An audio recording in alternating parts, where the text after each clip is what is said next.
Of have has. Have has म्हणजे काय की सहाय्यकारी क्रियापदे माझ्याकडे आहे एखादी गोष्ट सांगण्यासाठी हॅव किंवा हॅजचा उपयोग करतात.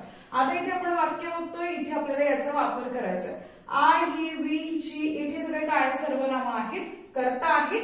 तर आयच्या पुढे कायम हॅवचा वापर केला जातो. आय हॅव बुक, माझ्याकडे पुस्तक आहे.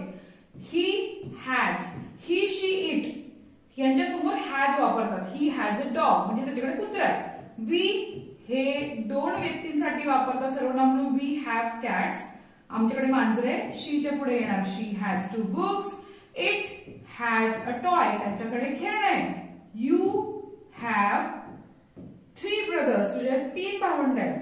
आणि द बॉयच्या पुढे हॅज. देच्या पुढे येणार हॅव, कारण दे म्हणजे अनेक लोक. दे हॅव 6 eggs, त्यांच्याकडे 6 अंडी आहेत. आता युअर फादरच्या पुढे काय येईल किंवा युअर मदरच्या पुढे काय येईल सांगाल का मला?